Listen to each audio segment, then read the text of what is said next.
Hey guys, welcome back to my channel. My name is Lorena and I'm so glad to be making this video today because I hope to bring a lot of value into those thinking about going into a vegan or vegetarian diet. So what I'm going to be talking to you guys about today is the 4 mistakes I made when transitioning into a vegan diet and when talking about those 4 mistakes, I'm going to tell you what I suggest to those thinking about going into a vegetarian / vegan diet and how to not make the mistakes I made. Basically, it's going to be the ideal way. If I could do it all over again, how I would do it. Okay. Because I know it's a learning curve. When you're starting a new diet or anything, any habit or any new thing in your life, there's definitely a learning curve. At first, it's gonna be very difficult. You might be lost. You might not know what you're doing, but you're gonna keep going with it. And then you're gonna hit a point where you're comfortable and things just become second nature to you. And that's what I want it to be for you. And I want it to be the best experience when you transition to this diet, because it literally is. I do believe it's one of the best decisions you can make for the environment, for the earth, for yourself, for your body, for your soul. So let's get right into it. The number one mistake I did when going vegan was I literally transitioned overnight. And why you're probably gonna say, like, how is that a mistake? That's a good decision that you made, and the fact that you took action in it right away. Why I say that is a mistake is because my body literally went into shock. I completely changed my diet overnight. I don't know what I was thinking. I literally went to the grocery store, bought a bunch, like, I used to watch a bunch of YouTube videos. I wrote down everything that, all the vegetarian, like fruit bowls, anything that I was gonna eat during the whole week. Literally went to the grocery store, bought it, and that's all I ate for the first week. And the reason why I say it's a mistake is because I literally broke out because I ate so much fruit. Yeah, like, you would, when I was watching videos, they're like, oh, it helps with, like, it helps with your skin, it helps with this, helps with that, helps that. Yeah, but like, when you transition into something like this, your body's not used to it. For example, my body's not used to having that much sugar from, even if it's not like refined sugar, it's fruit still has fructose. I don't know, fructose, correct me if I'm wrong, and it still has sugar. It still reacts into your body. So yes, that happened to me, and that's why I would suggest, I mean, this might not happen to everybody because not everybody is like prone to that, but I'm saying, like, in order to avoid it or not have that happen to you, what I would say is start slowly with, like, red meat, cutting off red meat, and then cut off white meat, and then cut off fish, right? Kind of like go in order. So with that being said, yeah, number 2 was not eat as much fruit from the beginning. And I would say to try to eat more vegetables from the beginning, and then ease your way into more fruit.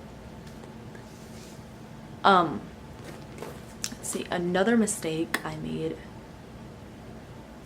Oh yeah, definitely. I was overthinking my meals way too much in the beginning. Like, I would be freaking out, like, what am I supposed to eat? Like, I can't eat anything, And actually, that is so not true. It's actually simpler. I want to just make it as simple as possible, and maybe I can make a video on, like, what I eat in a day and just how simple and easy it is and how you do not have to overthink it.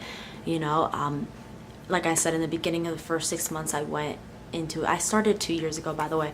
So in the beginning, I would just plan out every meal for the entire week, and it would take me an entire day to make all the food for the entire week. And by the time the week came, I was so bored. Like, I would be bored of the food that I was supposed to eat, and like, it was just too much. So in order for that not to happen is, again, with mistake number 1, to transition slowly, because when you transition slowly, you'll know what type of food you like when you eat a vegan or when you're eating vegetarian. And I can actually go into more detail on how, if you guys want a video on how I would plan a transition, I can do that, because I definitely want to help people get into this diet. And for those people that feel like it's overwhelming, you can start with baby steps, and then it would just become second nature to you. I would say in at least 6 months, like a 6-month time period, will become second nature to you, and your body will be so used to it and will love you for it. And so number 4 was I ate too many beans. Yeah, I don't think I have to explain this mistake on how it was a mistake eating too many beans, because I think you guys will know what eating too many beans can do to you.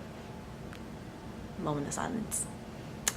Yeah, so what I do now is I limit beans to, first of all, to how much I eat. You know, limit the quantity of how much beans you eat, and I reduce it to 2 to 3 times a week. You don't eat beans every day, and I think the problem with me, why I ate beans like every day, is because I had limited my diet to the point that I literally felt like I couldn't eat anything. Like, I even limited the different types of vegetables I was eating, and I think that's a mistake. I think you need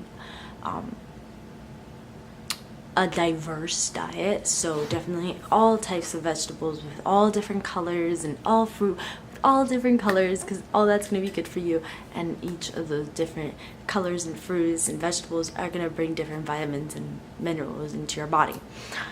So yeah, don't just go towards, and protein can be found in vegetables, so beans aren't the only way that you need your protein. And one big word of advice here: listen to your body. I was so caught up on what's protein, what's a vegetable, what's this, what's that, what's this, that I wasn't really listening to my body. And once I took a step back and really listened to my body, I really understood what I needed, right? Like, I would be like, oh, I need beans because I need protein, but how did I not know that leafy greens or broccoli had protein too in it? And if you feel good, just know that when you eat something and you feel good, then you're probably gonna be okay. Yeah, I know that sounds really simple, but you have to really know what you need, right? So when I have a meal now and I'm having a salad, I don't worry. I'm like, oh, am I getting enough protein? Am I not getting enough protein? If I feel good and I feel full, you're probably gonna be okay. And to include on the side note, a lot of vloggers, YouTubers talk about B12. I definitely suggest you going to the doctor and getting your vitamins checked on if you're low on anything. I was actually low on like vitamin D. That's what the doctor recommended. So just like, but vitamin D comes from the sun. It's just because I wasn't getting that much sun here in Virginia. It was wintertime. So definitely go and get your vitamins checked, because B12, the vitamin, comes from the soil, and usually people get it from meat. And since we don't eat fruit with like soil on it or any of that bacteria or anything like that, we don't really get B12, other than vegans don't really get B12 in that way. But some people don't have a problem. Like, I haven't had a problem with B12. And if you try to eat like organic too, that usually helps from not having to do with that. So yeah, I hope these tips help you, and yeah, and good luck on your new adventure if you decide to date this diet. If you're watching this video, you probably are deciding. And yeah, take these steps into account. Hope everything works, and leave a comment if you have any questions. Subscribe for more videos like this. Bye.